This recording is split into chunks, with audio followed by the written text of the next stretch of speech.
안녕하십니까. 토요일입니다. 오늘부터 기초노동법 5분 강의를 진행할 거예요. 자, 슬라이드 쇼로 보여드릴게요. 기초노동법 5분 강의. 바닷가에 물이 찰랑찰랑합니다. 1번 질문. 근로계약서를 꼭 써야 할까요?에 대해서 진행하겠습니다. 2011년부터 2012년 상반기에 여러분 대중교통, 지하철이나 버스에서 많이 보는 광고 문구가 있죠. 그게 바로 이 부분이거든요. 여기 2012년 1월 1일부터 모든 사업장에 근로계약서를 서면으로 작성해서 한 분은 사업주가 보관하고 한 분은 근로자한테 교부를 해야 됩니다. 이를 어길 시 건당 최대 500만 원의 벌금이 부과될 수 있습니다. 건당이에요, 건당. 한 사람 건 바이 건이죠. 요거는 서면이 아닌 구두 계약도 효력이 인정이 됩니다. 그래서 2012년 1월 1일부로 사업주는 반드시 근로계약서를 서면으로 작성해서 근로자한테 교부를 해야 됩니다. 당시에 각종 언론 매체나 지하철, 버스 등에서 이런 안내 문구를 쉽게 접할 수 있었는데 그때는 홍보기간이었으니까 그럼에도 불구하고 근로자를 고용한 오너들, 즉 현장의 소장님들이나 그런 분들은 갖고 근로계약서를 놓쳤는데 뭐 계속 근무할 건데 뭐 굳이 써야 되나? 자를 거나 우리는 자르진 않아. 그냥 근로계약서를 못 쓰고 처음에만 근로계약서 썼는데 기간이 오면 다시 재계약서 써야 되나? 어차피 계속 일할 건데 뭐 이런 식으로. 근데 또 어떤 분은 배타적으로 이렇게 생각하는 분들도 덜어 있어요. 이거 쓰면 우리가 제일 쉽게 여차하면 자를 수 있는데 우리한테 불이익 되는 거 아니야? 라고 생각하시는 분들도 있어요. 그렇게 너무 자기 주기로만 생각하는 거죠. 근로계약서는 노동자를 보호하기도 하고 사업주도 보호하기 위해서 하는 거예요. 시시비비를 가리기 위해서는 뭔가 기준을 만들어 놓고 그 기준 안에서 이 사람이 옳다 그르다를 판단할 수 있어야 되잖아요. 결론부터 말씀드리면 근로계약서는 반드시 작성해야 되고요. 앞서 언급했듯이 근로계약서는 2012년 1월 1일부터 반드시 서면으로 작성해서 한 분은 사업주가 한 분은 근로자가 보관해야 됩니다. 물론 2012년 전이라 해도 서면이 아닌 구두계약까지는 당연히 효력은 인정됐습니다. 인정되고요. 근로계약서를 작성하지 않으면 미작성 한 건당 최대 500만 원 벌금이 사업주에게 부과될 수 있어요. 우리 사업장에 5명이다. 그러면 얼마야? 5, 5, 20어 2,500만 원이겠죠.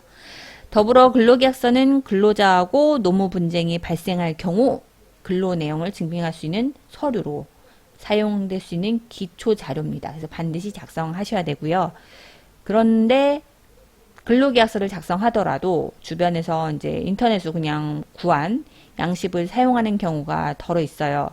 이게 위험한 이유는 인터넷에서 흔히 구할 수 있는 양식은 기본이 안 되거나 아니면 대략 쓴 것들이 많거든요.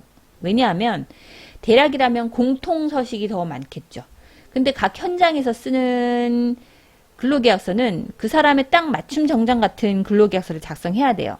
대량 공급된 라지, 엑스라지, 2X라지 같은 그런 대중적인 옷을 즉 기성복을 입혀서 하는 것이 아니라 그 사람 사이즈에 딱 맞는 맞춤 정장 같은 근로계약서를 작성하셔야 되거든요.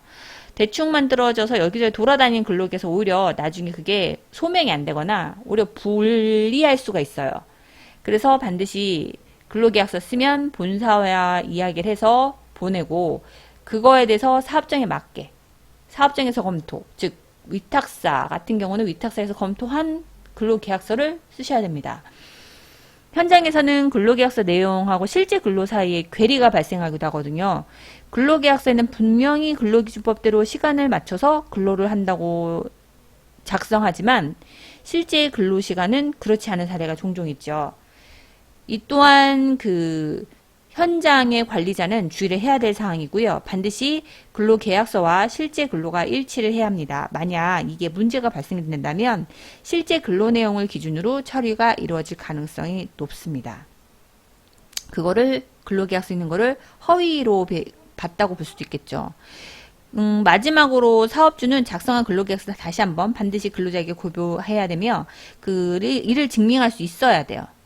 니네만 써서 니네가 서류 갖고 있으면 뭐해? 난 받은 적 없어. 이렇게 배째라시고 나오면 그 사람한테 근로자한테 하나 주고 사업장도 하나 보관한다 했잖아요. 사업장 보관용 그 밑에 하단에 몇 월 며칠 근로자용 근로계약서를 받음, 수령함, 누구누구 사인 이렇게 그거 부분을 자필로 쓰라고 하세요. 그래서 이걸 보관하시면 되니까 근로계약서를 작성할 때 별도의 교부 확인 서명날 만들어서 쓰는 게 제일 좋고요. 아니면 그렇게 하면 우리는 그냥 교부할 때 교부 확인서 대장을 만든다. 그러면 교부 확인서 등을 받아도 좋습니다. 근데 이게 보다는 그게 낫겠죠? 일을 하나 더 만드는 것보다.